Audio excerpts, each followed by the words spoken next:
Exceptional Randos show is produced live in Sunroom Studios' base capsule and in partnership with KLST 103.5, RadioCallisti.org. Remember to catch our Exceptional Randos live stream on YouTube every Sunday between 2 and 4 p.m. Eastern Standard Time. And if you have a story, idea, or question that you would like to share, we want to hear from you. Thanks for listening. Well, that was random. Exceptional Radio. Hey, good afternoon. It is June 5th. No, I'm just kidding. It's the 12th. Sure fucking feels like it, though. What do you say just a second ago? There's been like 40 shootings since Uvalde? I think that was 2 days ago, so it's probably gone up since then. Okay, so there's like probably like 45, 47, wait, 40, that's like, so that's 8 per day. So we're probably up to like 50-something shootings now since Uvalde. God.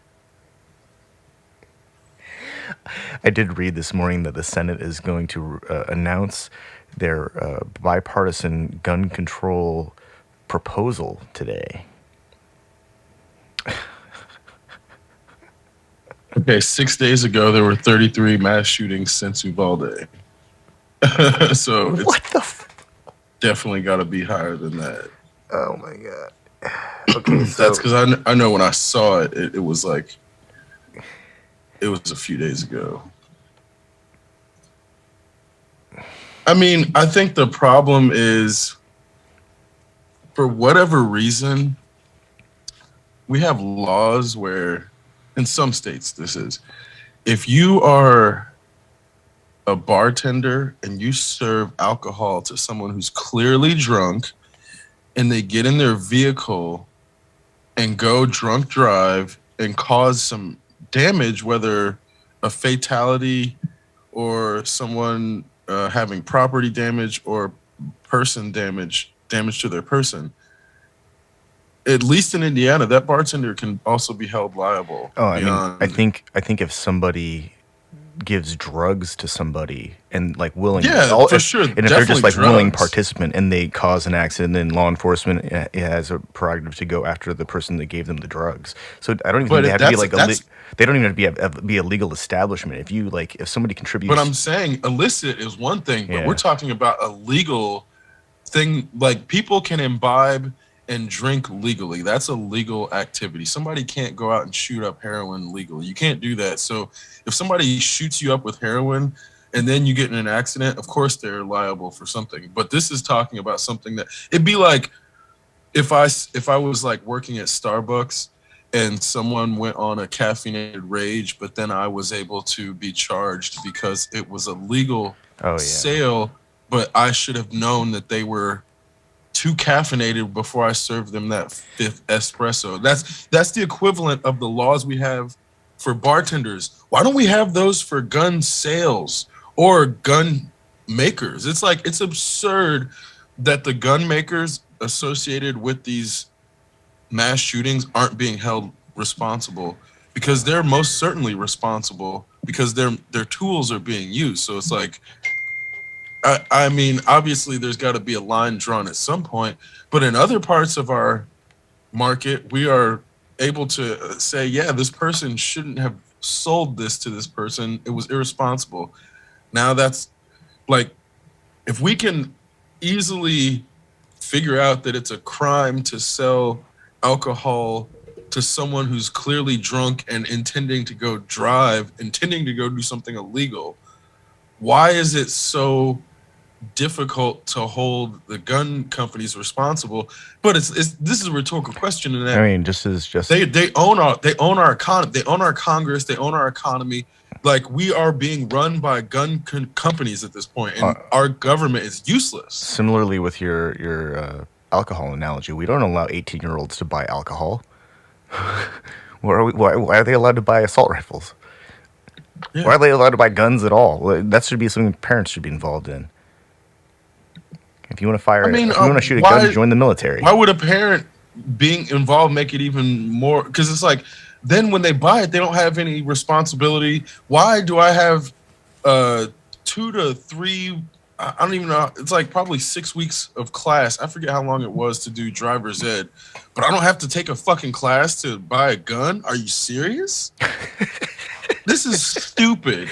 The way that the gun companies have allowed our laws to be catered towards them, and then in other places they're trying to like legislate women's bodies. Are you fucking kidding me?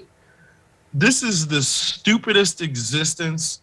And this is where I'm like, there's no way to rationalize with these people because they're so illogical. No, you're right. And you have to complete a hunting course in Indiana to obtain a hunting license, or you have to be born before a certain day. But to get a hunting rifle, you just go get one. Fucking Walmart. Yep.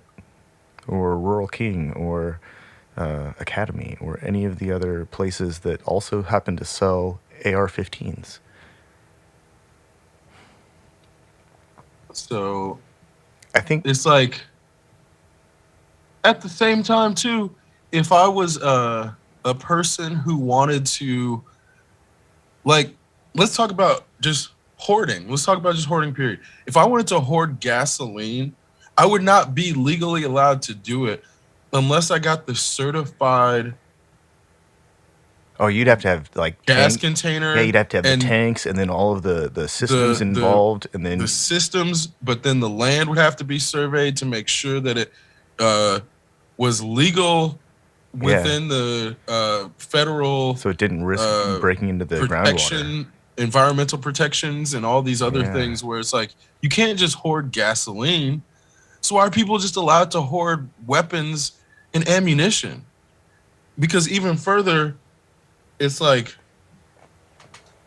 you know, AR-15, whatever gun, it's like, to me, it's always the semi-automatic aspect and the high round capacity. It doesn't actually matter what kind of gun it is. People, I think, gravitate towards the AR-15 because America's a brand-based society. So all these gun nuts just want AR-15s because that's what they're like. It's not that the AR-15 is a bad weapon. It's like it's actually proven. A really good a good weapon for what it is. But it's like there's other things out there that if someone's actually getting it for home defense, there's much better things to purchase. Like shotguns. Yeah, exactly. A shotgun with rock salt is probably the best thing to have for home defense just because of the spread. But also, you're not trying to actually murder people. When you're like in Indiana, the law now protects the home. I mean, it's like if you feel threatened by a cop in Indiana that's like coming in and they're coming in without just cause and you kill them, the laws are set up to basically protect the homeowner. But it's not that way across the entire country. And those laws were only changed within the last, I think, 10 years to reflect. I mean, I think it was even more recent than that. It was like 2017. But it was pretty landscape changing concerning the capacity of the person who is in a home to exercise lethal self-defense and have a law there to protect them in the same way that cops usually do. So it's like, on the one hand, I think it's like a good law to have when you have cops able to come in and just kick down the door. It's like, well, they should at least be scared that somebody's going to come back and like make it more difficult for them to just get in and get out and murder a bunch of people. But then the idea that self-defense can be lethal force, it just reinforces that ridiculous notion. And that's where I'm like, there's no way or there's no reason self-defense should ever be defined in a way that ends in someone else dying. That's not actually self-defense. That's counter offense, period. and however you want to define the counter offense, it's not defense. And I think there's a Orwellian conflation of self-defense with counter offense in a way that it's definitely not benign, but I think in the way that it's been constructed, it was meant to allow for the law enforcement to disproportionately just murder black people with impunity and then come around and be like, well, they were in the process of breaking the law. They were in the process of destroying or stealing property. So this self-defense or defense of the property was justified. So they started off using it that way, but now it's hitting white people and is getting used against white people.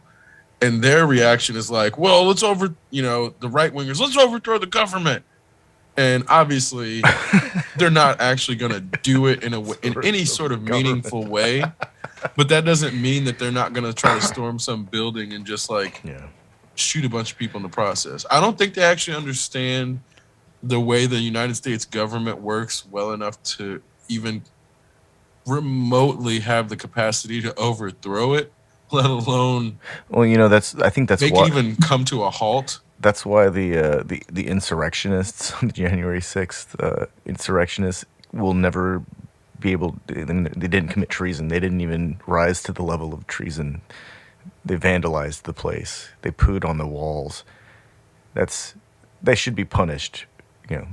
They should be not allowed in D.C. or any capital for 20 years or something like that. And then some really weird punishments, like they're not allowed to receive magazines or newspapers or some shit. Some really 19th century kind of punishment. No telephones. But creating the tools of murder and then acting like there's it's our hands are clean after we put it in the box and ship it.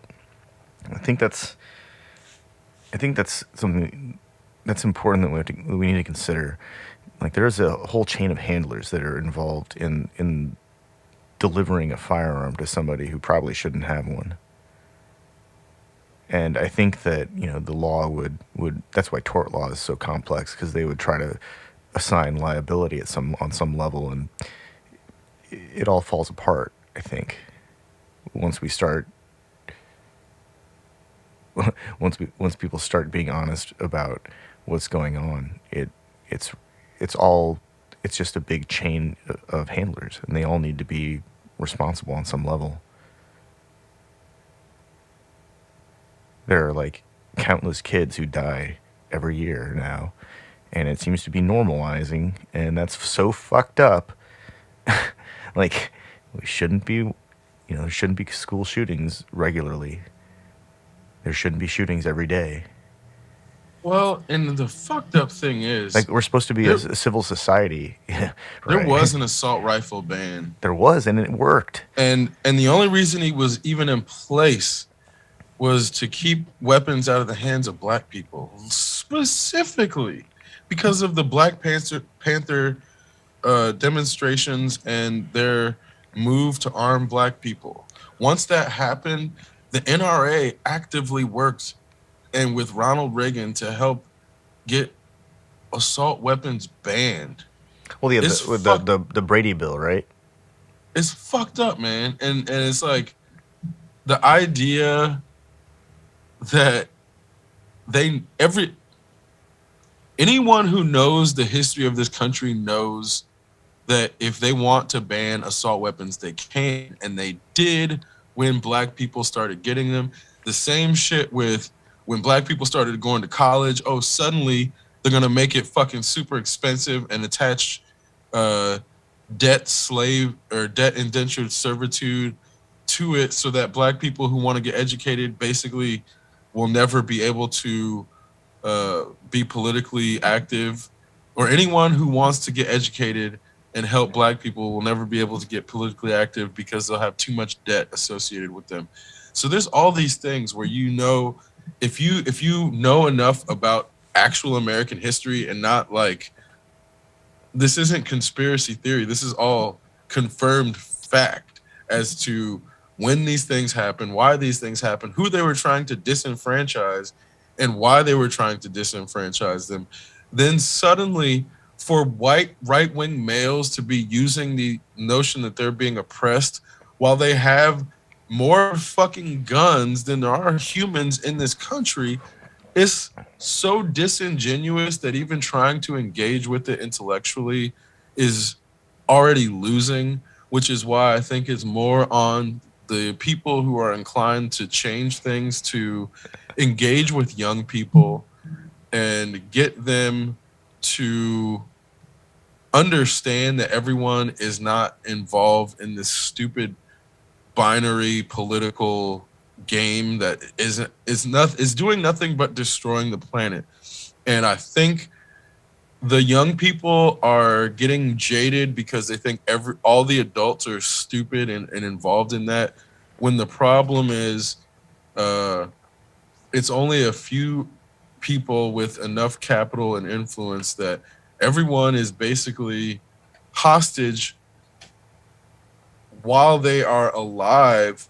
But the problem is it makes it seem like these people are just going to be around perpetually and forever because of the way that they hold on to they cling to their power and they cling to their positions in the Senate like desperate dying animals. And I think the way that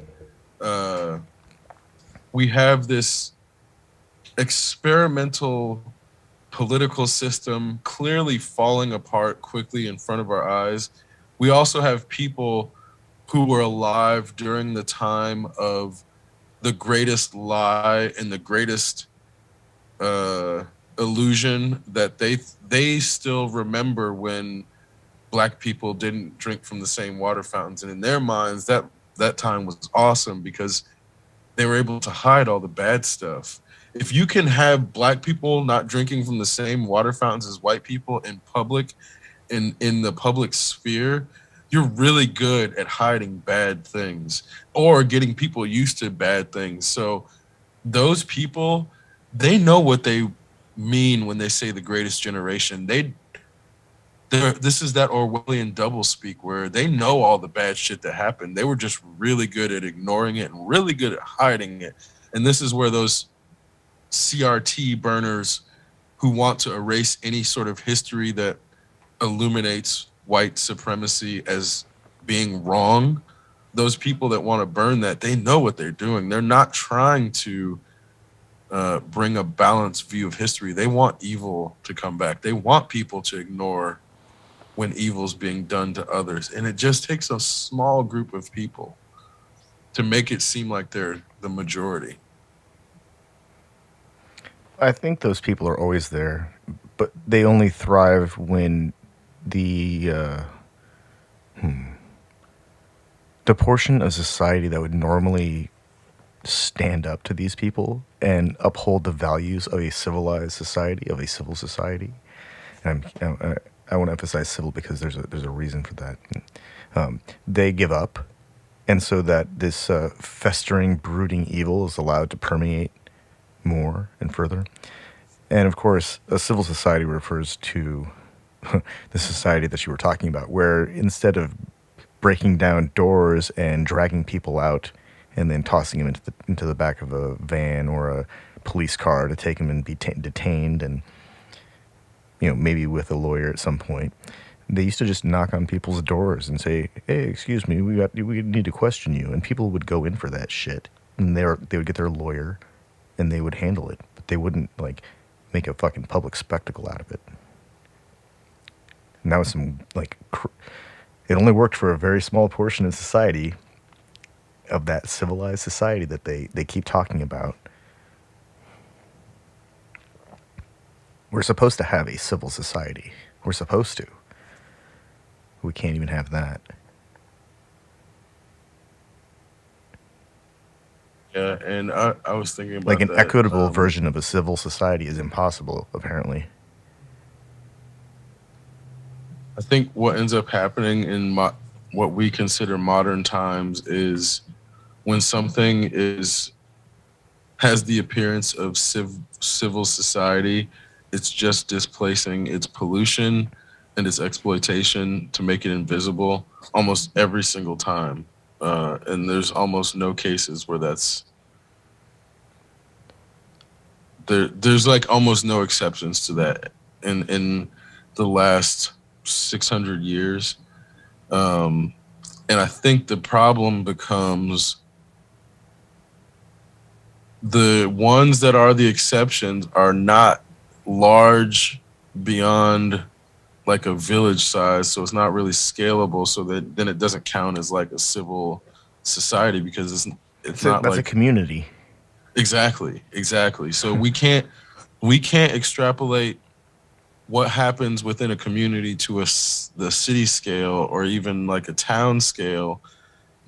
And it may not ever be possible, but then that's where if we have like something more like micro communities where the hubs are broken up into little things of like 150 people that are connected rather than trying to stack 100,000 people like basically vertically. I don't know if it would even necessarily have to be horizontal either, because you could do these little vertical communities. And another problem is we've been building like vertically without reason. As I've been doing a lot of like existential examination of modernity, and the things that we think of as modern are just like actually really poorly designed structures that are really uncreative and really look a lot like each other. There's nothing unique among a lot of, a lot of what we consider modernity is just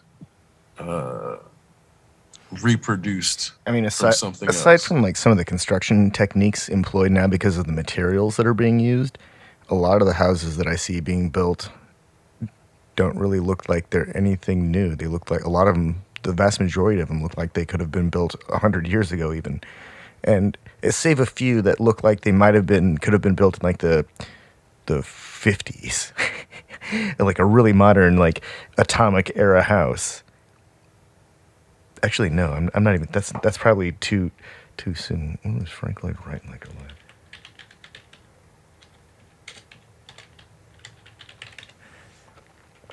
It's like Frank Lloyd Wright stuff looks cool, but Yeah. it's definitely not modern. No, I know, but that's like Not at all. that stuff. But compared to like the vast majority of cookie cutter like paper mansions and McMansions and stuff like that, where it looks like somebody designed it on the house designer at Menards or Lowe's. These things look like they're from outer space. A lot. I mean, but that's what I'm. But these aren't even modern. Like, these are like these are like you almost can't call 100 that years old. modern, but it's like classic futurist, and this is kind of like there's classic futurist, there's modern futurist, and there's futurist that hasn't even happened yet, and that's where like a lot of Frank Lloyd Wright stuff holds up today because it was meant to be futurist in the past to us, but in that it still looks retro futurist in the same way that a lot of like brutalist structures were meant to be futurist to them, but they look retro brutalist now, and it's like it looks cool, but it definitely doesn't look modern at all. Brutalist structures look like administrative buildings and factory administrative buildings and industrial site administrative buildings. And that was meant to be futuristic then, but it's like that was very dystopian. A very dystopian cyber. I think that's the thing is that like future. like even the stuff that I see now, like when I look at modern architecture, it looks like people are trying to reinvent the box, or they're trying to reinvent the box with shipping containers. Yeah, pretty much. And sometimes there's some really cool like materials advances where we get like new composites for like concrete, and then it contains like a high volume of hemp or something, so it becomes this crazy strong, organic fiber, carbon fiber type structure, and that's real cool. But when I look to the internet, see like where can I even get this stuff around here? It doesn't exist. So it might as well just be vaporware, vapor product. When I say like a Frank Lloyd Wright house still looks like it's from the future, still looks kind of modern. It's I think it's because I live in Indiana, and the culture of Indiana wouldn't. I mean, Chicago has some really normal looking Frank Lloyd Wright houses, but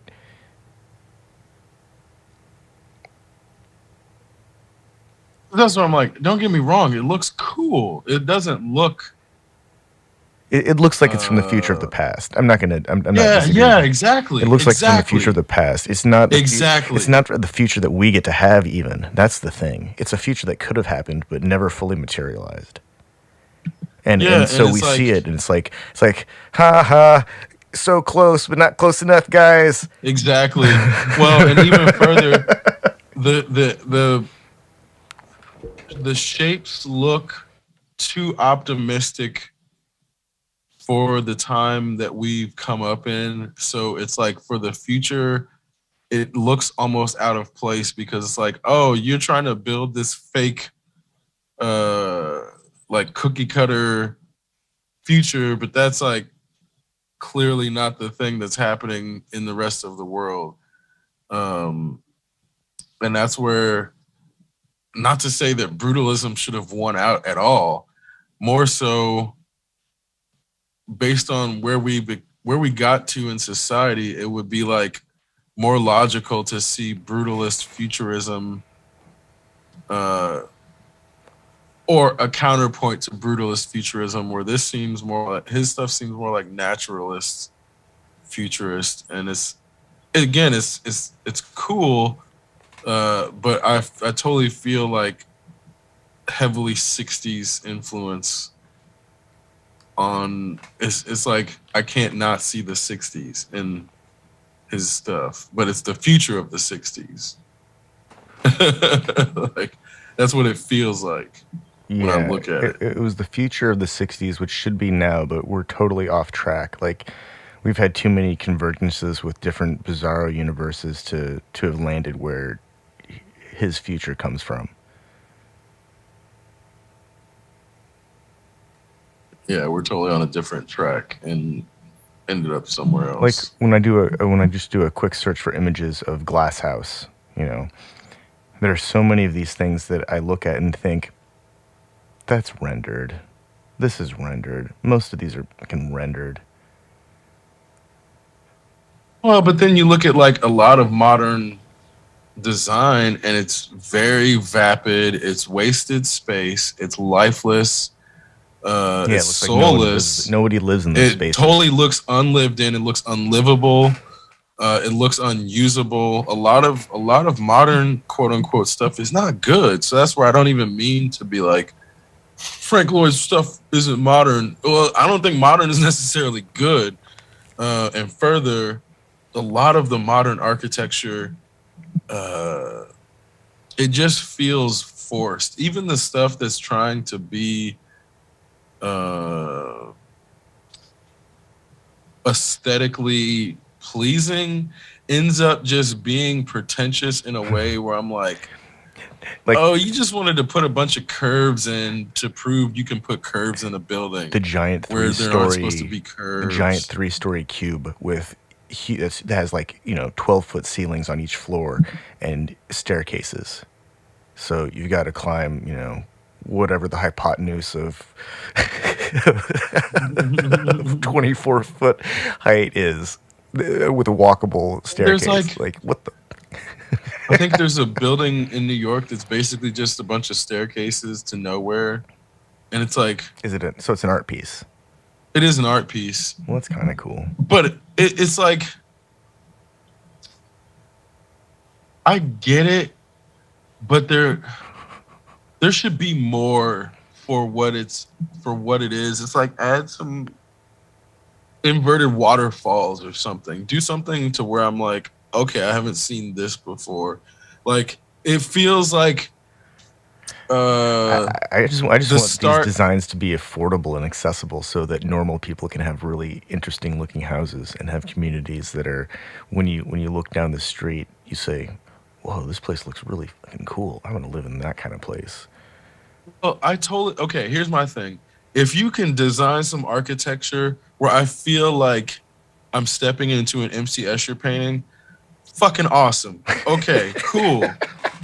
But if it feels like I just dropped acid and am like about to step into one and the acid never hits, that's whack. Wait, And wait. that's where, So if it's an Escher painting, it's good. But if it's a Dali painting and you step on the egg and you fall into the clock, that's not a good. but it's not even a Dali painting because at least with the Dali painting, Be entertaining. he took acid. He took acid. Like if this is where again, I don't associate MC Escher with like drugs because I was in like I feel like a lot of people get Oh, introduced to Escher as a child. yeah, that stuff's just mind So bending on there's its own.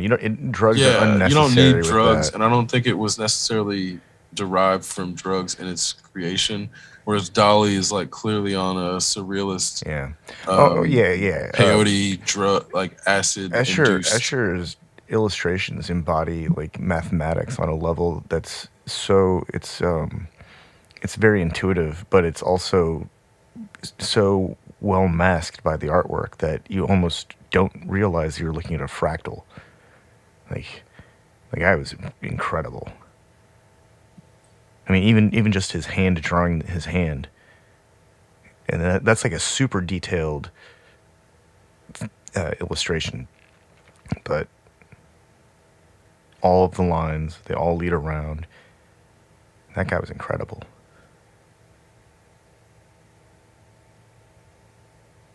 I think you're right. I think I saw that as a child, like in elementary school, like single digit grades.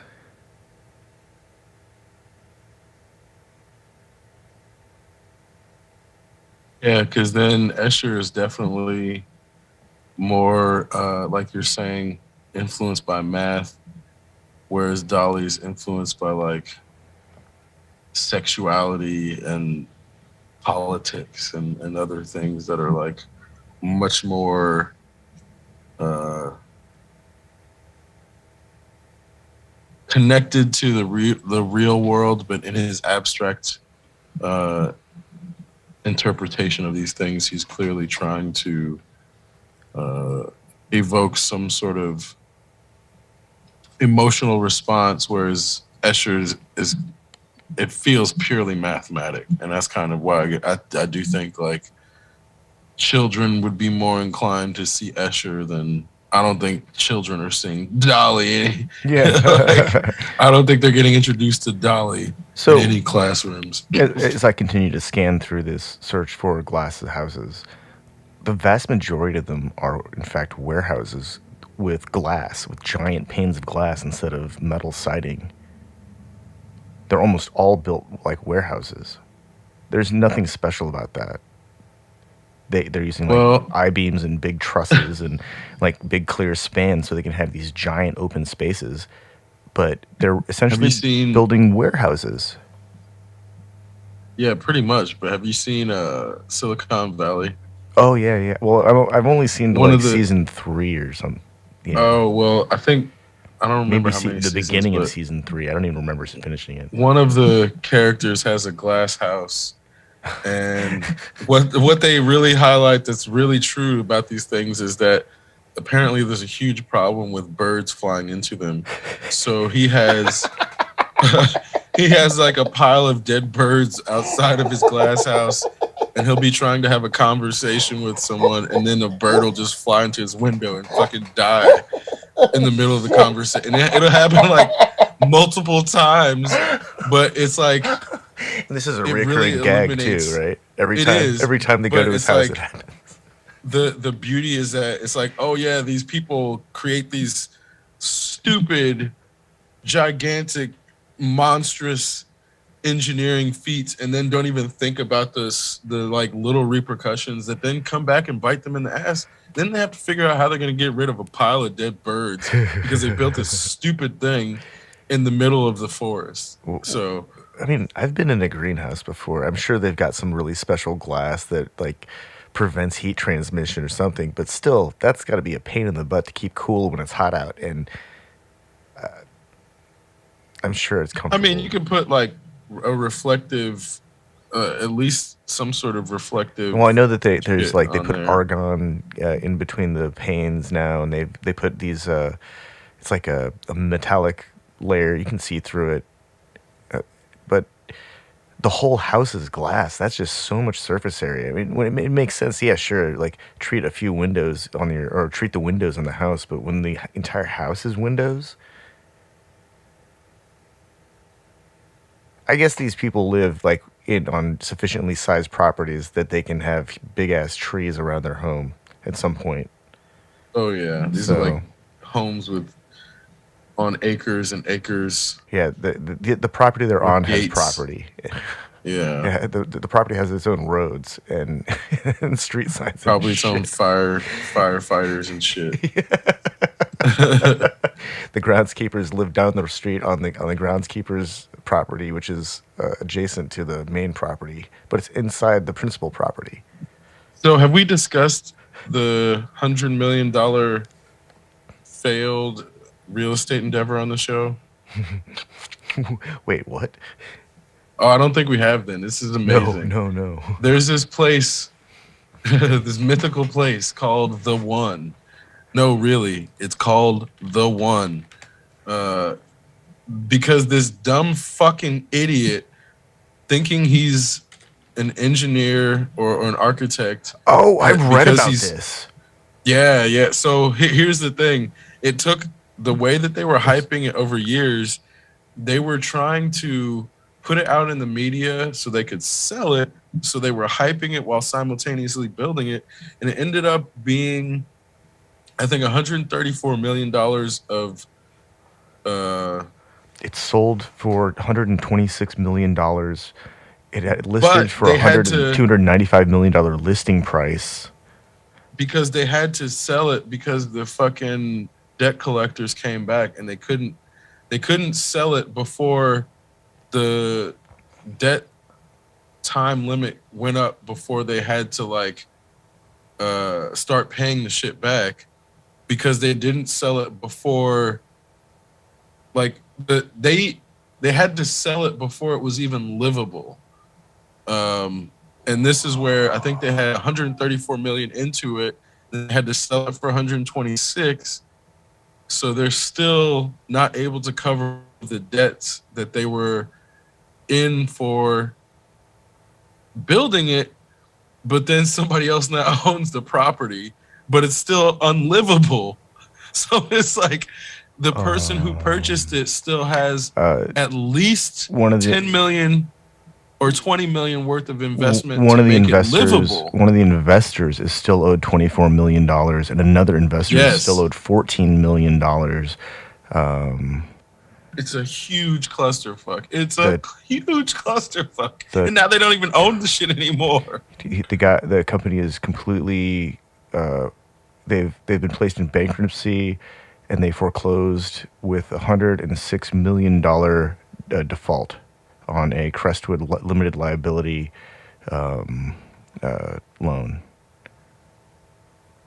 And then Crestwood was, oh wow.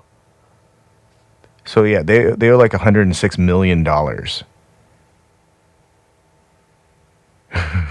Yeah, and that's where I'm like, oh, this is an amazing story to talk about on the show, because for like 10 years while they were building this place, they're hyping it up as if this is the future of real estate and this is the future of it looks like a investment. Resort. Yeah, because then what they were going to try to do is turn around and allow regular people like you and me to buy either investment shares, or then think we can buy like time shares. Oh, and so we can have a room for a week? Basically, because the longer it went on, the less he was able to use it as his own personal like property, because he was basically living there and just partying it up at first. And then once the money started drying up, because his other real estate endeavors like hit the the whole real estate market was fucked up because of people like this guy. But once he finally was like not able to keep financing it and keep the party going, then he tried to shift it as if it was going to be an investment style, like resort type property, not acknowledging that the upkeep is like, I think it was like $2 million a month or something, just for all of the bills and the people and the maintenance and everything to keep the property up and going is like 105,000 square feet. Yes. 21 bedroom, 49 bathrooms. Yes. And then there's like there's a whole section that's dedicated for living quarters for the people that work there. So the people that work there just live there. And it's like a big ass house. It's not even like shitty, like they're living in squalor or anything. It's like a full on house for the people that work there or who would work there if someone actually it looks like had enough money. It looks like the person that purchased it is Fashion Nova CEO Richard Saghane. So it looks like it's going to be I don't know, maybe it's going to be the operations for their fashion empire. That would make sense too. Do everything on site, do everything on site, all principal photography, all construction of everything. Their models live on site so they can, control them or whatever they do. Keep track of them. The place has a bowling alley, a cigar lounge, a full-service salon, indoor nightclub. This is on site. What the? Wow. It is pretty impressive. I mean, that's like, it's a cruise ship on top of a hill in LA, in Bel Air.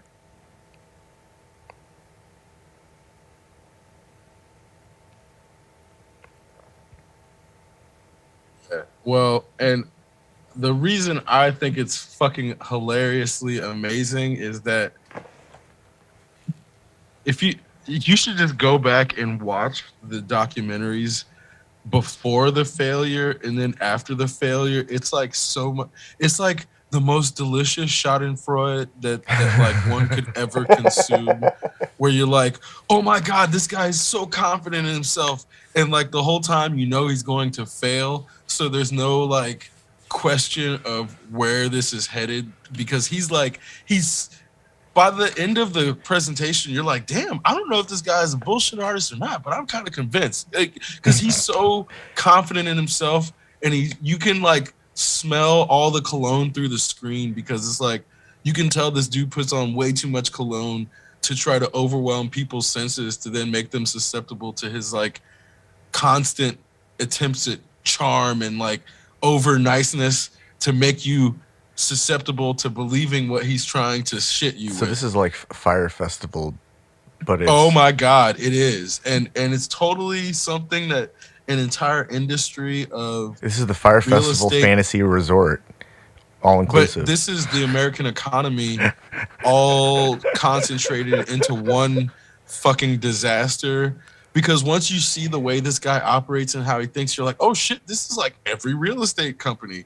And this is how... It is a gorgeous building. It really is pretty. It is. Like, I know what I'm trying to say. It's not like... Oh, I know. It looks cool. Like, some 13-year-old in their, like, awesome mind is like, this is where I'd want to fucking live, like, for the rest of my days, and this is it. There could be nothing cooler. You could know... A 13-year-old kid would think that's the coolest thing, and it is cool, but when you like look at it with your adult mind, then you're like, holy fuck, what was this person thinking putting 100,000 square feet of space all together for one person? I would assume, because the way that he frames it is like just this one big ballin' ass dude to just constantly be partying and hiring help to come in and cook for their friends.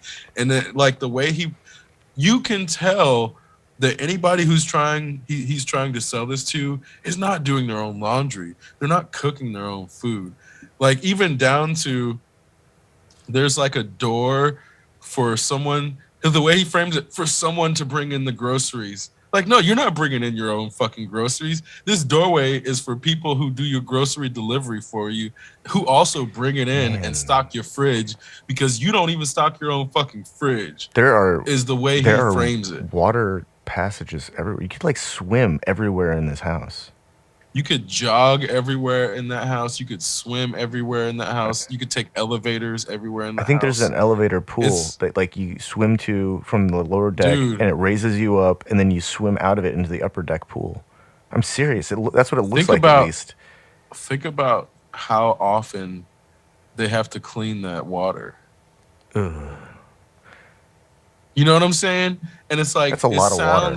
It sounds cool until you actually think about it with an adult mind. And you're like, oh, this would be a cool resort or like hotel, but then only like 10 people could stay here. So it's like, yeah, it'd be a cool hotel for like 10 super wealthy people, but for one person or two people, even two or six people, a 6-person family. That's for the person that wants to sleep in a different room every night of the month.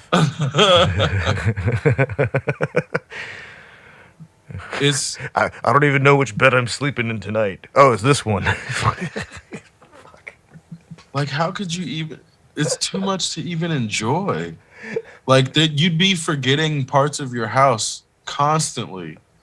Like, oh shit, we need to go use the bowling alley. I forgot we had a bowling alley. You're walking around. It's like, wonder what's behind this door, and you open it up, and it's like, oh shit. So that's where this project. Oh crap. That's what happened to that dog. Oh crap.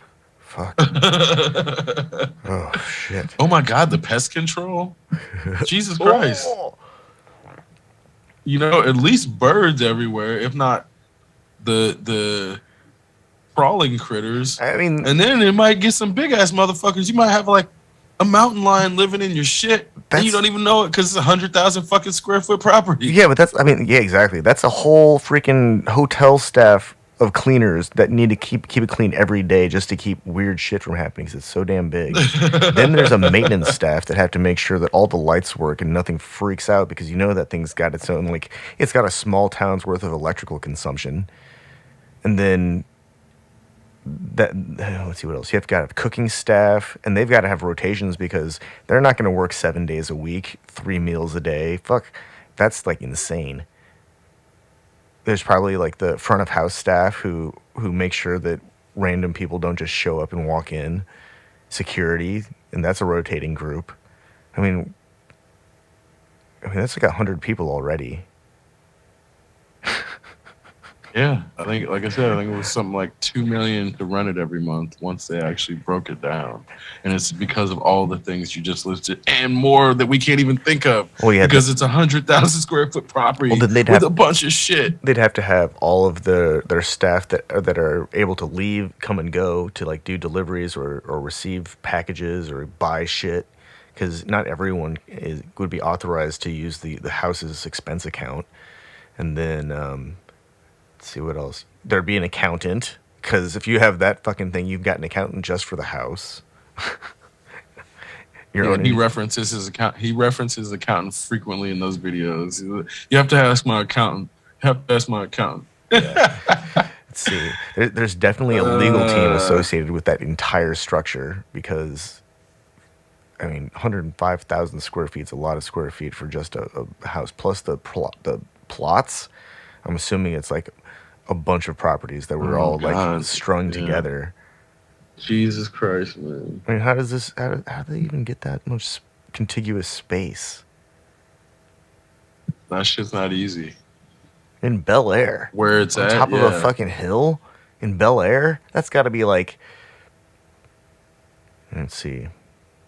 How big was the house that the Fresh Prince lived in? Like a 20,000 square foot house. So this is like 5. No, it was like 4,000 square foot. Oh, okay, 4,000. Yeah. Oh, great. So 25 of the Fresh Prince's house. Yeah, it was like 4,000 square feet. Not even 20. Let's just call it 20 of the houses that the Fresh Prince lived in.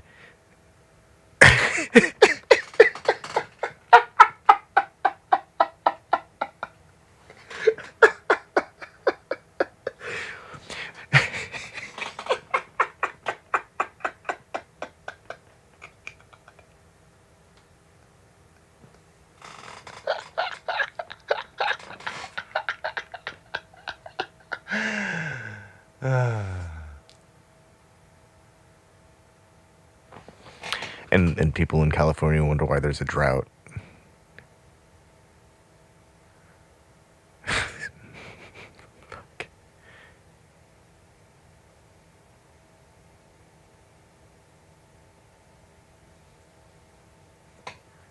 There's so many pools, though. Yeah, it's a huge rabbit hole, man. You know, at least the really ugly looking future houses that are being built in like Scandinavia are like small communities. And they look cool. I mean, they might be apartment buildings, but they look cool. And they have really interesting looking common spaces that are kind of, I don't know, in my opinion, are desirable. Things like pool tables and ping pong tables, big screen theater type thing that you can reserve. That stuff's neat. That's like, actually, that'd be pretty cool. Actually, that'd be like a reason to live around a bunch of other people.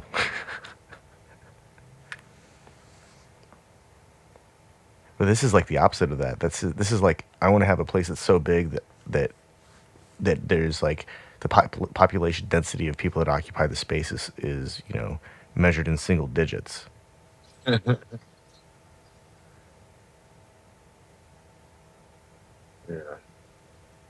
Well, those different ways of going about stacking people on top of each other or next to each other, and this feels like the worst use of both, in that it's like lateral and vertical. I think it's like maybe 3 or 4 stories. I forget how many that was, but when you go lateral and vertical for like 3 or 4 people and make that a trend, it ends up in this weird. I don't even know how to describe it, because it's like anti-modern or anti. What's the word? It's like neo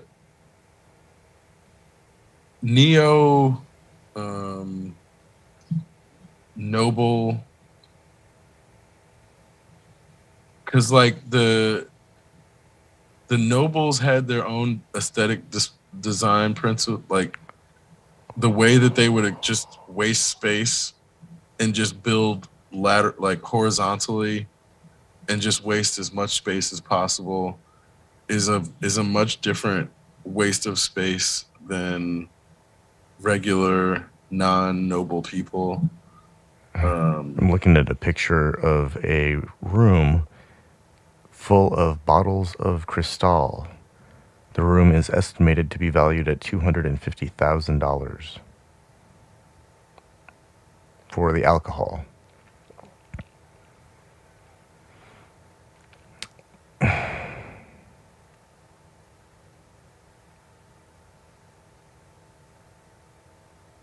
don't drink, so I don't really get it. Maybe it's delicious. I've never had it. But I don't really care for champagne, so probably wouldn't like it.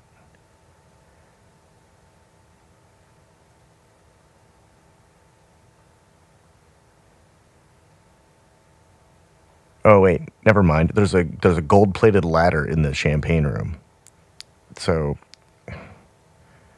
this image is like beyond my comprehension, apparently.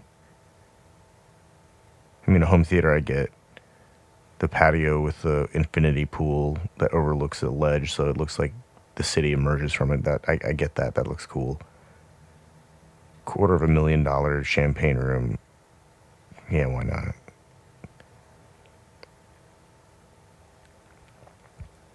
Opulence. That's wild. Dude, opulence just befuddles me, I guess. Like, I look at this shit and it's just like all the things that, like all the resources that get pumped into producing something like that. And it's like, wow, these people have no real hobbies. Yeah, it's super weird, right? Because I guess in my head, I would never pay like $1,000 for an ounce of weed or like an eighth of weed or something stupid like that, right? Or even remotely. But that would be the equivalent of buying a $10,000 bottle of wine, and somehow it's supposed to be make them more refined. I think a $10,000 a bottle of wine is not equivalent to the potential the stored potential of fun that's available in an eighth of weed, because you smoke that weed with Oh my people god! and you interact with people, and like a bottle of wine that's like two and a half real glasses and three normal glasses and four like, yeah, we're sharing glasses. I'm calling bullshit on overpriced alcohol, man. This is Yeah. some bullshit.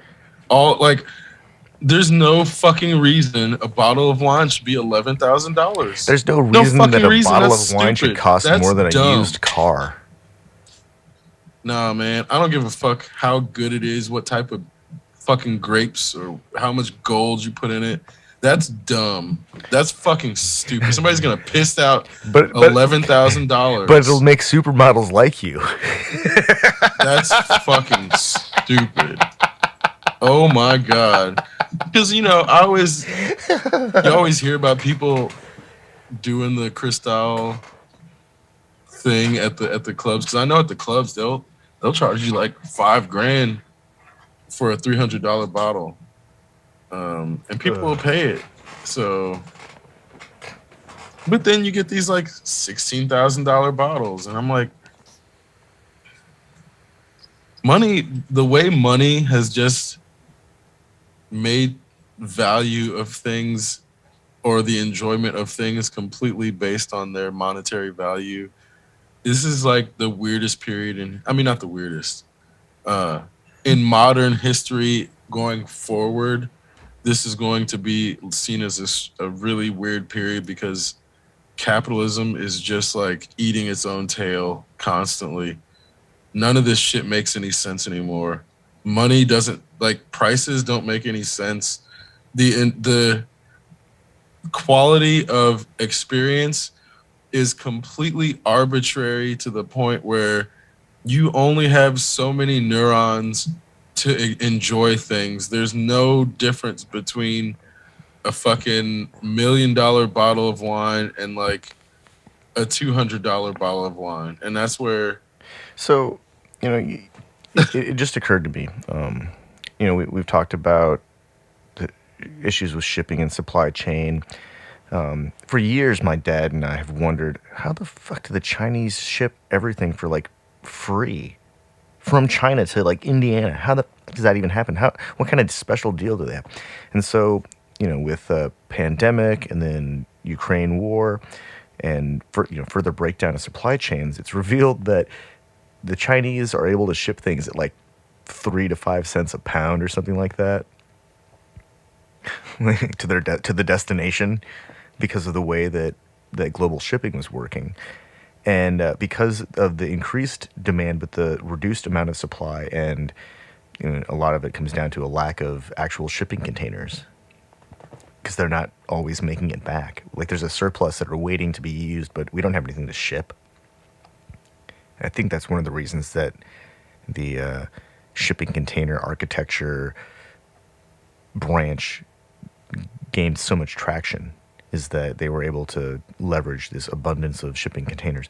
But even within like Russia's own supply chain, the cost of shipping is dropping because there's no demand, because they have no products to ship, because on top of engaging in a bullshit war and already relying on foreign imports to sustain almost all of their industries, like, they don't have nobody's buying anything. They're at war.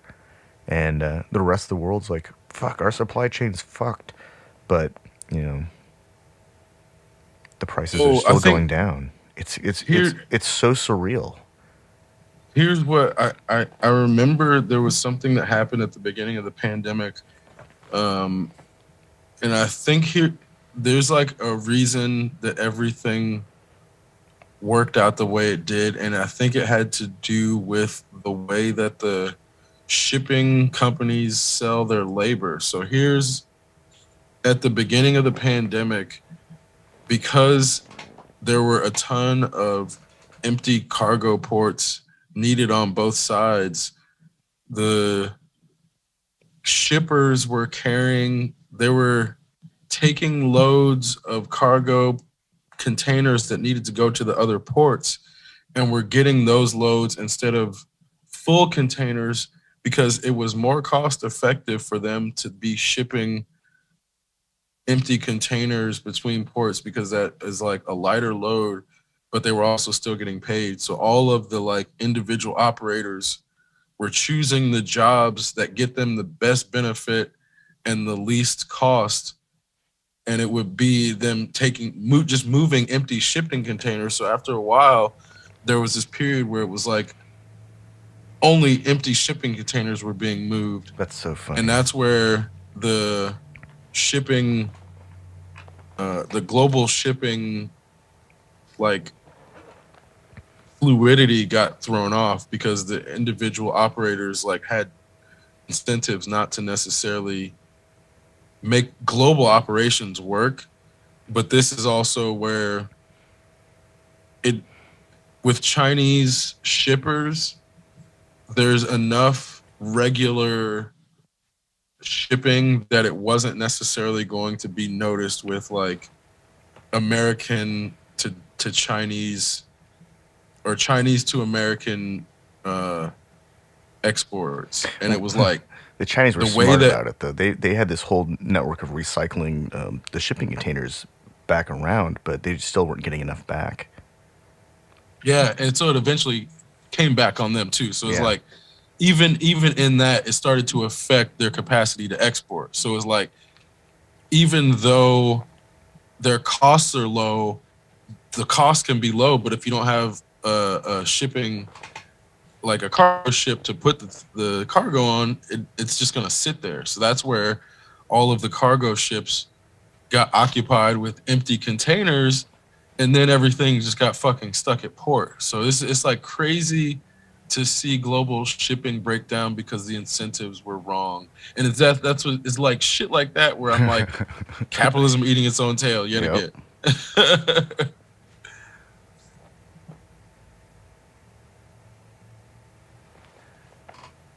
Eventually something has to give, right? I mean, we're watching it disintegrate on so many levels. There has to be a point when it's the structural integrity is weakened enough that something buckles or something pops or breaks or shears or snaps or something. I'm thinking about bridges for some reason. Well, I think you're right in that I'm not necessarily sure what that would look like in this particular society because that may be where the government actually steps in and finally makes themselves useful, or when they show themselves to have been just corporate puppets all along as we thought. And that's kind of like, I think we have to hit that point to know what we're dealing with. And I feel like the like January 6 people think that we've hit that point, but it's only because they are completely ignorant of historical context and how nations and governments actually work, which is why they just attacked a fucking stupid building. Take that building. Yeah. That'll show those even though freedom lovers. There were people in the building, the way that they were going about it, they weren't really trying to get the people. It was like such a poorly thought out plan. You can't even really call it a coup attempt. They were just, like you said, they were sightseeing. It was like a raid on the camp counselor's office. Right. It was a raid on the principal's office. It was a raid on the coach's office. And then it was a raid on the band room. Like stole fucking a laptop and tried to sell it to Russia. It was like, well, that person was a fucking moron. Like that was like the most intelligent person there the entire thing, and they were dumb enough to try and put a stolen laptop for sale on the black market. That's just like that's no, that kind of underlines the entire thing. The most intelligent person there recognized that there was something that the Russians wanted, and they were dumb enough to try and reach out to him and sell it. That's everything. I mean, everyone else there was somehow like either too stupid to recognize, like, actually maybe they were smart enough to recognize they shouldn't touch it.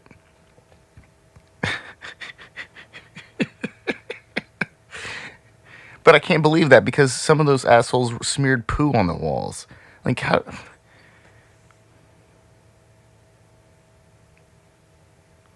Like, that's the part that like blows my mind. It's like, this is their idea of protest.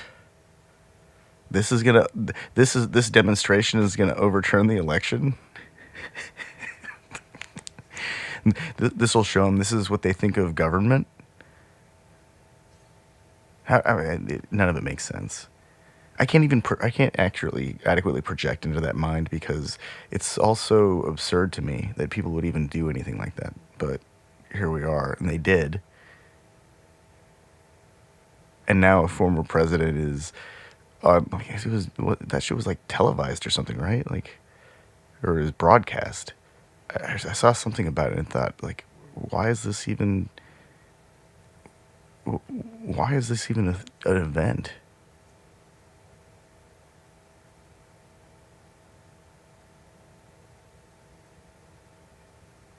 That's why I feel like nothing really happened in the last week.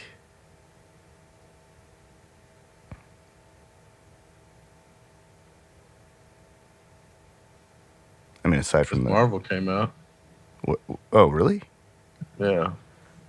First episode. Well, that's different. That's good. Holy crap. Yeah, I thought it was great personally because, like, a lot of people voiced their opinions about the power change before the shit even came out. But I'm trying to be better about forming opinions about things based on glimpses, because what I'm realizing is like this is how they're focus testing now, and the same shit happened with She-Hulk. When they put out that image, it was like there was some internal discussion where, or it wasn't an image, it was a full trailer. They actively removed the muscles from the She-Hulk model or the 3D model, and then when they put it out, there was a strong reaction against how toned down it became. So then they're clearly going to go back and add more muscles. But this is where, when they originally put out the Miss Marvel previews, they showed some glimpses of her with her powers, and people like had strong reactions. And I'm like, man, it's really crazy how. Wait, so it's okay for people feel. It's okay for Bruce Banner to get all roided out looking and Hulk smash, but it's not okay for some attorney to get all roided out looking and smash shit too? Because I mean, it's not even. It's like the problem becomes when you have Natalie Portman gaining a bunch of muscle to play Jane Foster Thor. Then Natalie Portman and what's her name? Is it Emma Thompson? Not Emma Thompson. Whatever's playing Valkyrie. They're both bigger than the 3D model of fucking She-Hulk. You can't have real life people more muscular than a fucking 3D model that's like not real. So it was, because then the proportions they made, she was not only not muscular, she had giant hands and giant feet, so it made her look ridiculous. Like because tiny then she bodied. was like, it was a really weird proportion that they acknowledged later that there were internal discussions, and they toned down her muscle. So this is where there's things like that where I'm like, okay, they clearly fucked up.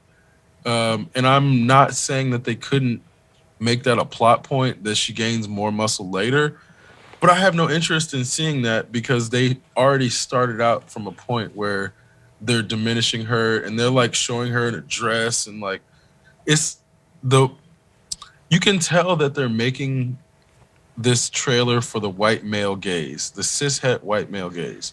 So when I'm seeing Dude, it, muscular Natalie Portman looks awesome. but she's bigger. You can't have muscular Natalie Portman being bigger than the fucking She-Hulk, more muscular. Yeah, that's And right true. now, muscular Natalie Portman is much more muscular than the fucking goddamn She-Hulk. And you can't have that in 2022 and not be doing some like Yeah, they're trying to reduce women to not being able to actually have muscles and like look like they aren't trying to attract a cishet white male. Because that's exactly what they did with the She-Hulk. And then in the process, she's like going on speed dates and then she carries off this black dude, making him look like a fucking child. And it's like, this is some weird emasculation with the toned down woman. I just don't appreciate it in what I saw, what I was given in that glimpse because of all of the things that they loaded. And I feel comfortable strongly reacting because I know they put that out to like focus test. Whereas with Miss Marvel, it was like they brought in one of the creators of the character. So I was like already inclined to say, okay, I'm going to give this a chance because if they're going to change this character's powers, at least having one of the co-creators involved makes it more inclined for it not to have been just like because they want to go for the white male gaze. And then in seeing it, it made a lot of sense as to why they did it. So I'm the whole reason I'm going into that is like I feel as if what they did with Miss Marvel episode 1 is what they've been trying to do with all of the other TV shows on Disney Plus.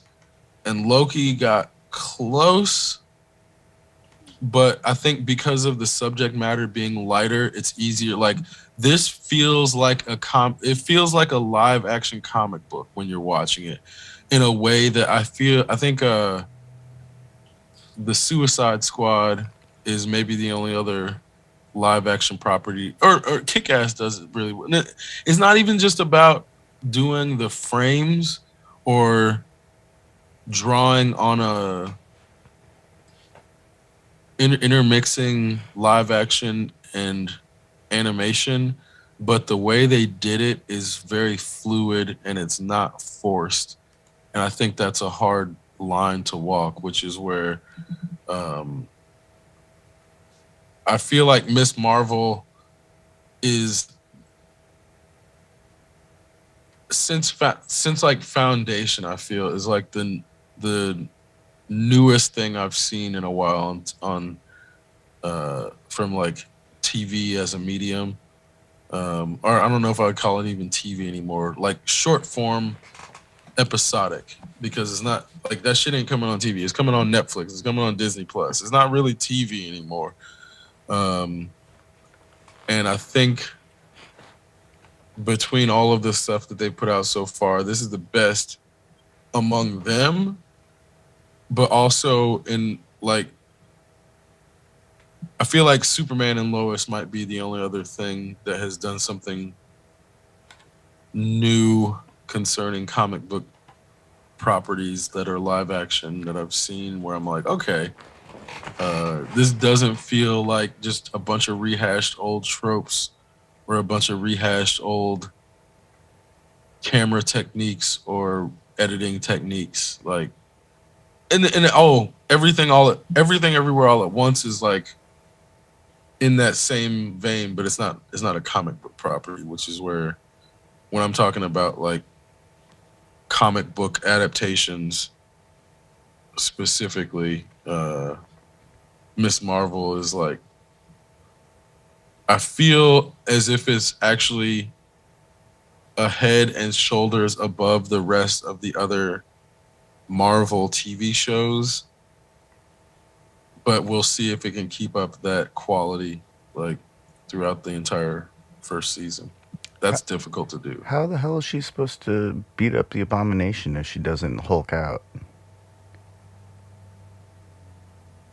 Yeah, and the fact that they specifically bring Abomination on to She-Hulk is like Seriously, how the hell is she supposed to beat up the Abomination? Like Banner can barely beat up the Abomination. Banner has to like go full rage to beat up the Abomination. How the hell is she supposed to do that without the oh Hulk man, and that was another thing. They like brought in Jamila Jamil to be Titania, and like I don't have anything against her, but I know when she gets cast what they're trying to do, and it's like specifically trying to bring in a certain audience. And it's like I don't this is like not a good sign for who they're trying to appeal to, I think, because like did you ever watch The Good Place? Yeah. I enjoyed it, and it's not like again, nothing against Jamila Jamil personally, but the way that producers and writers use her as a person is very like, okay, I know what character you're playing. Okay, got it. You're like Miss Vapid Valley Girl, whatever. You're this thing, and then, but it's also meant to like try to use that as an excuse to put her in like a push-up bra and put a wig on to make her look cookie cutter for the white male gaze to be exotic. And then it's like, if it weren't so forced, it wouldn't feel so gross, because it's like it's too transparent. When like, do you remember when Tia Carrera like started getting cast and everything after Wayne's World? But it was like token hot exotic woman, and it was like, oh, we know she can't really act, but we were trying to get we realized white guys are really attracted to her because they think she's exotic, so we're just gonna put her in everything now. And then that lasted for like 2 or 3 years, and it feels like they're doing that same shit because her acting is not good. She's not a good actress. Man. And it's like she's not terrible. She's just not good. So to put her, I'm bummed now, man. I had hopes for She-Hulk. That seemed like it had potential. I did too. This is just kind of like, man, yet again. Like, that's one of those properties where I'm like, I don't even know if somebody paid me to watch it. I don't think I would. Like, I'm definitely not gonna pirate it. I'm not paying fucking Disney Plus to watch that shit. I don't even think I'm gonna pirate it. Like, I have no interest in it because of all of the executive decisions that they've made so far. If they give She-Hulk muscles, maybe I'll watch it. If they like don't have like Jamila Jamil's cleavage everywhere, maybe I'll watch it. Oh, I mean, I fully expect that at some point within the next 10 years, I'm going to watch it because I'll be bored at some point, and I'll just be searching through it, and I'll be like, I haven't seen that yet. Might as well. I don't know, man. I feel so I've watched quite personally a few. offended by the trailer as a comic book reader that has gone out of my way to like not want over-sexualized characters in my stories. This feels like 20 years backwards. Like, in all of the worst ways, even down to they're trying to like invoke the 80s imagery because they're using like moonlighting fucking marketing references. It's like they're the She-Hulk I mean, it's like nip tuck as well as moonlighting, but they're like because then the old Bruce Banner, they like reference the 80s TV show, and it's like they're calling back, but to all the wrong things in a way where I'm like, this feels like such a huge misfire out the gate that it like I've never felt so disinterested in a comic book property that I was like aware of before. Because then I don't know if you if they really wanted to muddy the waters and mess with people, they could have Hugh Jackman do a cameo and go out on a date with her. I'm not unconvinced that Hugh Jackman won't show up in Miss Marvel. That would be cool think that's a too. possibility because it's one of Wolverine shows up in her origin story. Yep. And one of them it's like I feel like it's either going to be Wolverine or Hulk that shows up. I mean, assuming they go with a man because they might go with a woman. Regardless, the She-Hulk property, like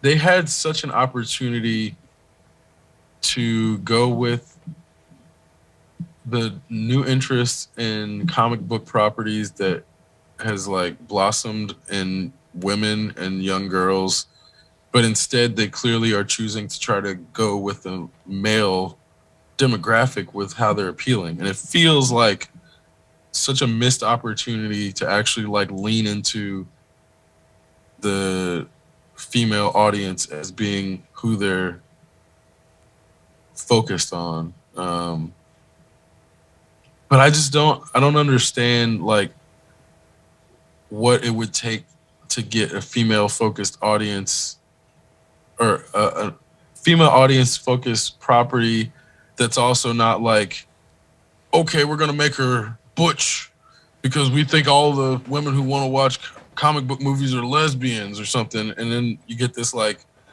overcorrection with Captain Marvel where they're just like queer baiting with her and Maria Rambeau, and then don't even actually give the. Because my thing is like, it's 2019 when they made it. Just make them a fucking couple. Don't queer bait. They queer baited with Falcon and Winter Soldier. They queer baited with Winter Soldier and Captain America. With Loki and Himself. What's the name? Morbius. No, not with himself. With Loki and Morbius. Because it's like that. Like him dating a woman is not fucking. Him dating a woman version of himself. There's nothing revolutionary about that. Yeah. Absolutely nothing. But or Mobius, not Morbius. But it's like if he and Mobius had hooked up, or even just implied they hooked up, or whatever, just kissed. Okay, that's not queer baiting. But to be like, oh yeah, I could date a prince too. Well, you're just like winking at gay people. You're not making Loki gay. He's not bi. He's bi in passing reference only, not even explicitly. So the way that they like didn't he queer give baited birth the to queer a horse or something? What's up? Didn't Loki give birth to a horse? I mean, in the comics, like, yeah, not in the yeah universe, in the MCU. But he also turned into a woman, so it's like they could have easily had him turn into. There's a lot of things that they could have done if they were really trying to support the LGBTQ community and not just queer bait yet again. So that's where I'm looking at a lot of the things that the MCU specifically is doing, and it's starting to feel as if they are actually trying to reinforce this right-wing Christian agenda, but make it appear like they're diverse and inclusive. Because then they'll drop shit like Captain America believing in Jesus or Star-Lord believing in Jesus, or there's too many openly Christian people in the MCU for my taste. Especially when they're like in the presence of actual gods, and then he'll be like, "There's only one God, ma'am, and he doesn't wear fucking, he doesn't throw lightning bolts or some stupid hick fucking redneck shit." And they're like, "Well, at least he's here. Stupid fucking wannabe make believe God isn't even here. This motherfucker's out throwing hammers and throwing lightning, and you're gonna talk shit about your fucking imaginary bullshit? Okay, this has no business in a goddamn MCU Disney property, which is why I shouldn't be talking shit about some motherfucker's imaginary belief, a belief in an imaginary being in a fucking fiction film that's meant for kids, where they also then create fictional countries to displace the real life politics that they don't address. So it's like, don't bring up fucking Jesus, don't bring up Yahweh and ridicule fucking Thor while he's right there fighting, or Loki who's right there fighting, but then also overlook colonialism and displace it into what we'll talk about colonialism through a fictional African country that never got colonized, so that'll make the discussion easier, because then we won't actually get into colonialism. It'll just be like a little joke. It's a little nod. We'll chuckle about it later. Or in how Moon Knight, they like gloss over stolen artifacts and they like allude to it being not good and then move on. And it's like, well, we could have made this whole series about getting artifacts back to where they belong, but no, that's just like a joke in episode 4. Or I don't know if I would call it a joke. It's like something that it's a chuckle-worthy social commentary piece that lasts for like 2 minutes. And then back to action, which is like, okay, if I'm doing escapism, don't just sprinkle on some like colonialism or like acknowledgement of colonialism for I don't know what effect if we're not gonna really address it, because then I'm just like too distracted by the fact that we just brought up colonialism and how people would like steal art and call themselves protectors of artifacts when they just like stole it, and then are calling the people who they stole it from uncivilized or incapable of protecting it from people like them. So that type of commentary is like too heavy and too loaded, I think, to just drop on this type of MCU audience that they're not capable of having those types of conversations. So it feels yet again as if they understand something by proxy of being introduced to it when they have no idea, because they only see it in these passing little glimpses of what's actually occurring. And like in their heads, it probably doesn't even happen in the real world, because it's like only an MCU villain would do something like that.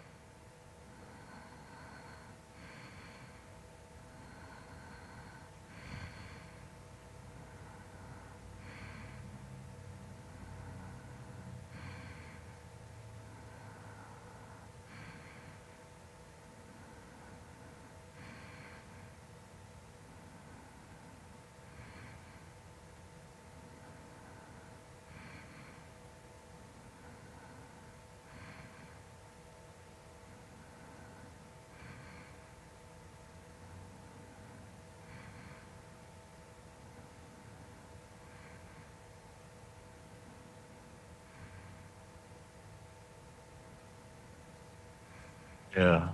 And I just, I don't know if it's me or if it's just the properties getting stale because they've been trying to do numbers and not trying to tell a specific story. I think there is an element of if there isn't a specific story to be told, then it's easy for production companies or studios or groups of writers to let themselves think that they can figure it out later and start something and go down a path and not have a destination in mind and think they can just figure it out along the way. Um, I think Lost is one of the great examples of that in its disastrous end. Lost had so much potential, and the way that it was originally framed, it was like they could have gone in so many different directions. And they ended up doubling back on their own story and then ended up nowhere effectively. And then you find out that they didn't really have a destination in mind, and we're freeballing the story. And into season 2, when it started to pick up and get more popular, then they had to lean into the weirdness and make it even more esoteric, which then ended up making it even bigger of a letdown at the end, I think, when there was nothing of substance that the audience was looking for. I think if people are led to believe that they're on a journey and all the esotericism is going to pay off, if there's no actual payoff, that's when they really get upset or disgruntled. Whereas if they're with something like Seinfeld, nobody really got, well, not the Cuban community got upset. People who weren't, nobody was watching Seinfeld to see what happened at the end, at the very last episode. Whereas Lost, when you get into Lost, it's like, okay, I really need to know where this is going. There's no reason to watch Lost in the early seasons except to figure out where the mystery is going as the way they present it to the viewer. But then by the end, they're like, oh, the mystery is the enjoyment. So we don't actually have anything to tell you. So that cop out ended up being this, like, I think it becomes a method of trying to explain away not having a destination and going on a journey while pretending you have a destination, where some people are good enough at saying, like, yeah, we're just going on this journey, there's no destination. And then when you don't end up anywhere, there's no tension because you were never given a premise that you were going to a specific place.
Not sure what's happening, so I'm gonna head and end the show if I'm even still on.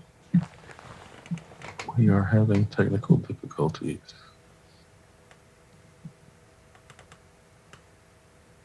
Oh, we're still here, but Oh, you there? oh yeah, I was just listening.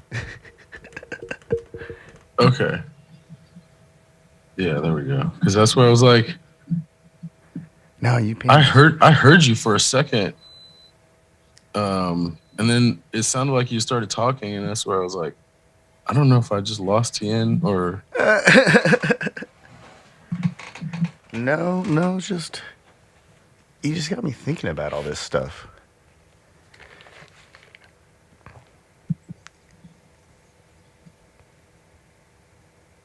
I guess I just got lost in thought briefly. It was actually quite interesting. well, did it have a destination? Because that's what I'm like again. Uh,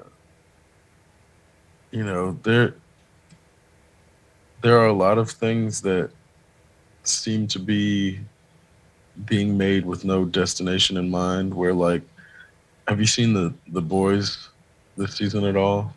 No, I'm not. Well, But with the boys always seem like a really good alternative to Marvel. Like if you're not into the Marvel superhero roller coaster, the boys is a really good alternative. well, that's a definitely true, but I don't know. It feels like a live action version of Invincible. Um, the way that it's playing out, but it feels like there's a destination that the writers have in mind as we're going along. I do not feel like I'm being strung along uh, with no clear destination, and I think that's like one of the differences between the boys and like pretty much any other comic book property like the Flash or a lot of the CW stuff feels like it's meant to run on forever with no destination. um I do feel like an overarching story arc that has an end is good for the sake of like not letting a story get stale.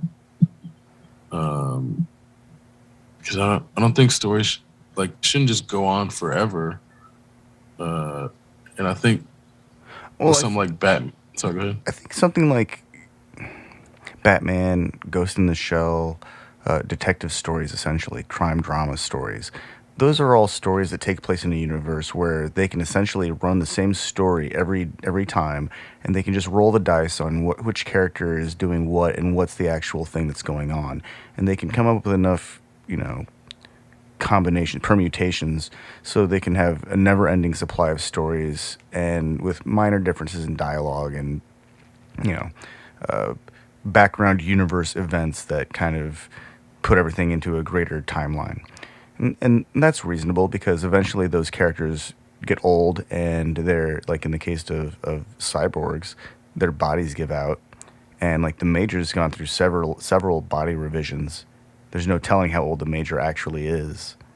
But every revision is interesting because we're assuming that the cybernetics technology gets better and cyborgs are constantly improving. So,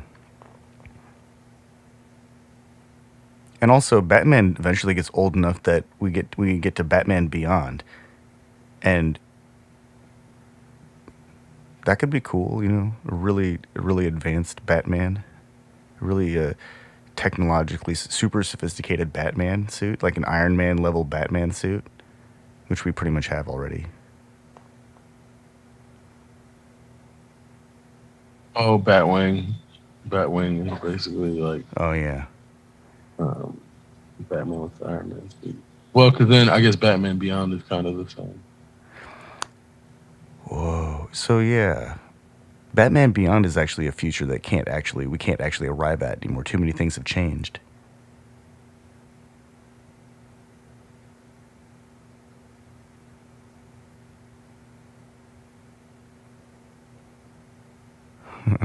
That's a continuity that can no longer manifest. That sucks. Old man Bruce Wayne was going to be great.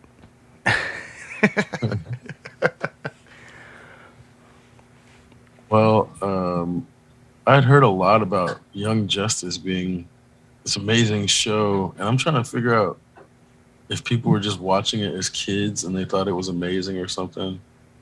Because it's like I'm finding it to be so poorly written and hacky. Like some of the storylines are cool. But the way people talk about Young Justice, you'd think it's like Titans or something. We're talking about the cartoon, right? Mm-hmm. Man, Yeah, I tried to only watch. heard people rave about it. I It's tried really to watch crazy. one episode of it, and I don't remember any of it. It's really bad. It's really bad. It was pretty terrible, actually. Which is where I'm like, maybe they were saying it was good ironically. I have no idea who in their right mind thinks Young Justice is a good TV show. Because it's like, then I'm also realizing how much of these cartoons is just like action sequences. Because then you'll realize if an episode is 21 minutes long, they might have like a 2-3 minute action sequences. So then it's like actually only 15 minutes of dialogue in a 21-minute episode. And then you're like, oh shit, no, they have the 30-second intro and 30-second outro. And it's only 14 minutes of dialogue. And then you realize like all these things get whittled down, and it's like there's like 6 or 7 actual minutes of dialogue in these cartoons, and it's not good dialogue. So I'm just trying to be more judicious about how I'm like judging comic book writing and like the capacity of writers not to use poor fake slang for the sake of trying to make young kids sound young, and then further the constructions of how people talk. It's like sometimes it's really believable in story, but then when you see them act it out, or I guess the voice actors on cartoons like Young Justice trying to match up to single frame, or not single frame, like single takes of an animated sequence, it's very stiff and not, it doesn't feel alive in a lot of cases. And I really feel, I'm not sure which animated comic book adaptations are end up being good. But Young Justice is just not good. Like I said, the storylines are good, and if they had those storylines with better writing, I would be more interested in rewatching it. But I'm like painfully forcing myself through it, only because I heard so many good things about it, and I just keep waiting for it to get good. And I'm just like, okay, maybe they were talking about the next season. Maybe they're talking about the next season. I don't know. But I think I'm in season 3 now, and it's painful. Like, that's where I guess the storylines were good enough to keep me able to keep it on in the background as background noise. But I could not, if I was trying to like actively think about it, I'd just have to turn it off because it's just too bad.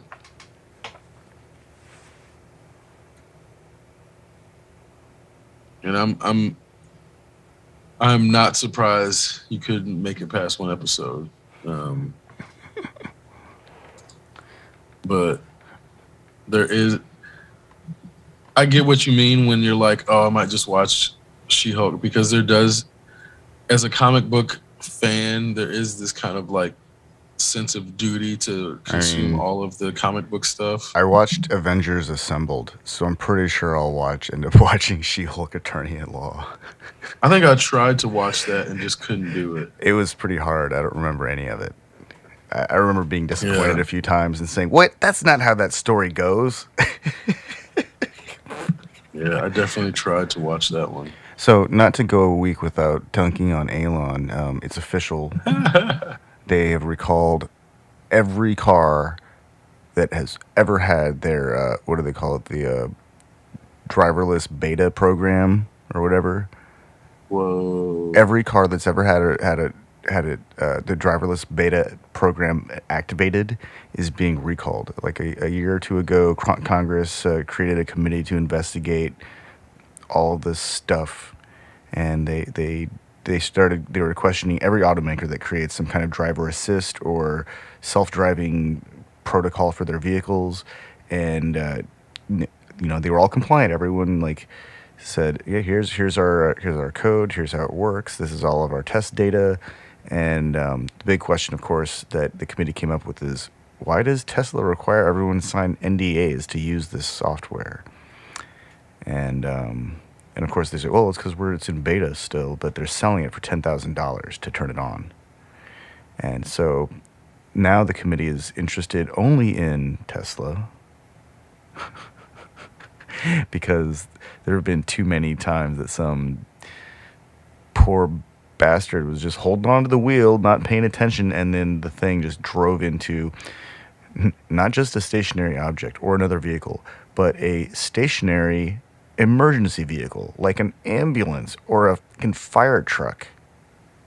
Brightly lit, sirened objects that are designed to be visible at great distances. Apparently, there have been a few times, and by a few I mean quite a few times, where a Tesla has just flown whatever speed it was driving at, 30, 40 miles an hour, smack into an emergency vehicle.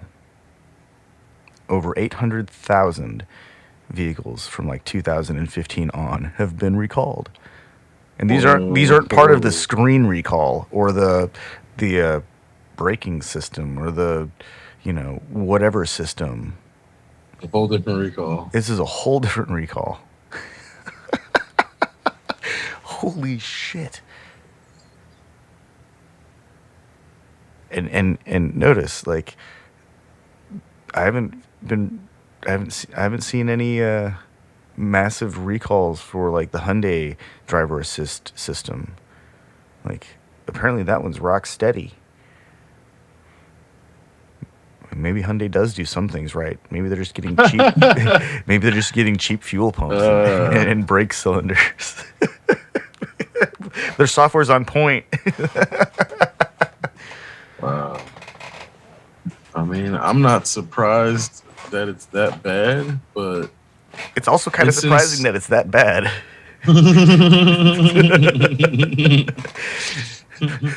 every fucking driver assist vehicle where they turned it on, every single fucking one has been recalled at this point.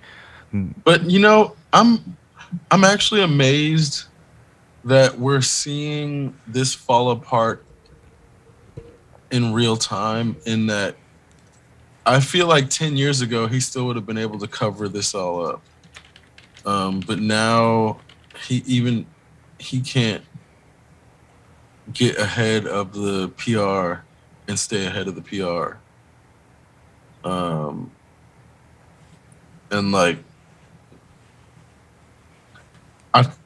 I mean, I hope, but I feel like he is the last of a dying breed of exploiters, in that the people who would exploit the masses and then be able to create their own narrative around themselves so that they have their own little cult of worshipers, so that they could go places and not have people throw tomatoes at them and shit.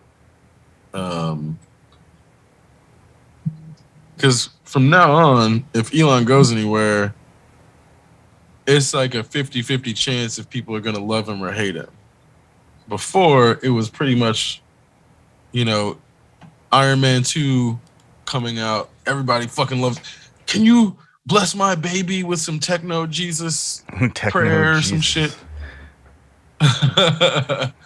Everybody thought he was gonna save the entire fucking species with his stupid ass Mars ideas. But now everybody, I mean not everybody, enough people realize how dumb. For some reason, I had this image of Aelon picking up a baby and being like, "Eyes of Banga," and like, he's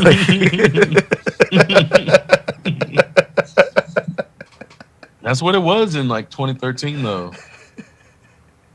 People just handing Elon babies to bless. Well, the thing is, I know that it was Justin Timberlake that actually did that. And so in my mind, it's like I know it happened. It just happened in my brain for just a second. It was Aelon who did it, but yeah, that would actually be kind of cool if he did that. It would be funny at least. Oh yeah, yeah, and it'd be funny if he weren't. If you weren't such a douche. Selling billions and billions of dollars worth of carbon credits for some shit that doesn't actually offset. I mean, I don't even know how you can quote unquote offset emissions instead of just getting rid of them. Unless we can get some shit that actually scrubs the carbon out of the atmosphere.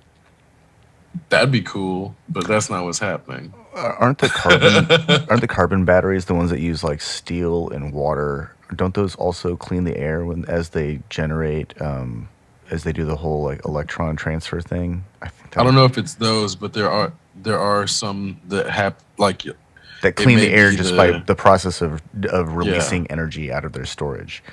I can't remember if it's the nickel and salt water, but it's either that one or the one you're talking about. Yeah. For sure. That's one of those battery technologies that's like, hey, that'd be cool. Drive a vehicle that cleans up the air. Yeah. Yeah. Just pulls. It's like the hydrogen ram scoop on the Enterprise, except it's like a carbon ram scoop that cleans the air. We need that. That's a fucking cool technology. Holy crap. Make it have like a neutrino induction field too, so that it can run off of neutrinos and airborne carbon. Yeah. And then whenever there's like a gamma ray pulse from the other side of the galaxy, we all get extra good energy economy for that day. So neutrino emissions would be like ramped up. Actually, it'd be like several days after for many days, but still, we'd all have great energy transfer for several days.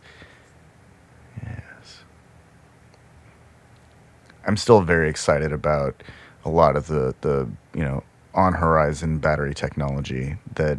Oh man, it's awesome. It really is. It's like we're so close to having this stuff. It's like if people can just wait a little bit longer, we don't have to have like conflict batteries. No more child labor batteries. None of that shit.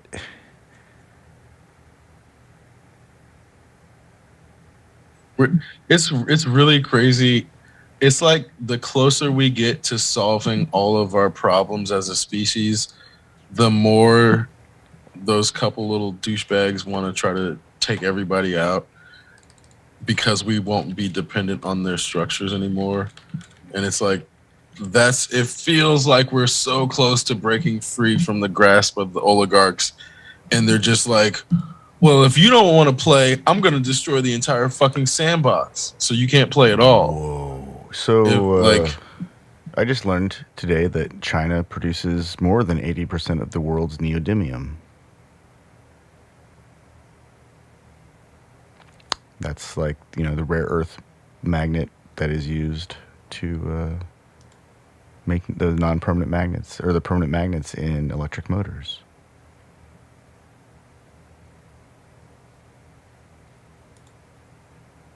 Huh.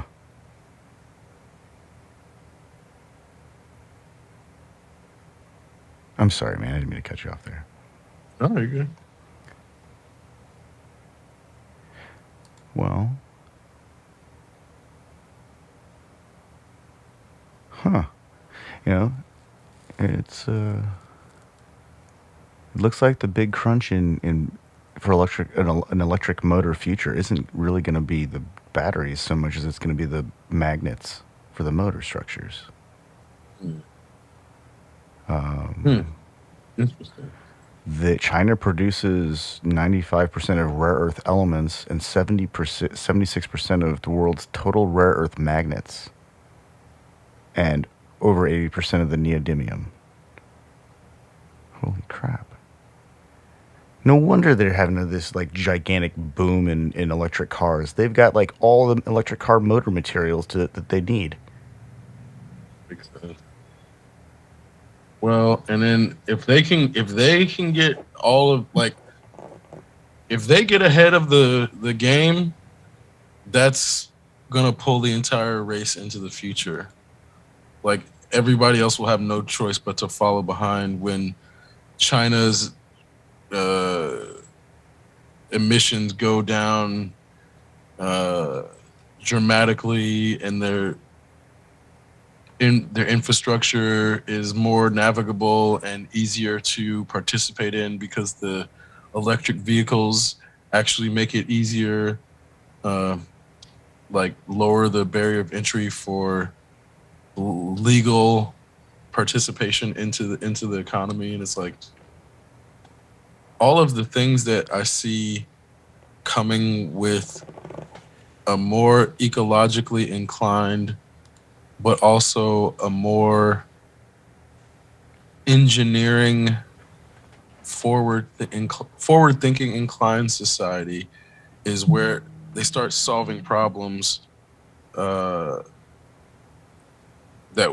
they know that they're creating while they're creating them, so it doesn't end up becoming a problem later on. And it's like, it would be a huge problem if you went into electric vehicles and then didn't have the proper magnets to sustain it, but they already have that taken care of. So I do feel like when I want to say organization, when a country like China leads the way into electric vehicles, it's going to just pull everybody else along by proxy. Yeah. Okay. There's no way. It's magnetic. Exceptional Radio.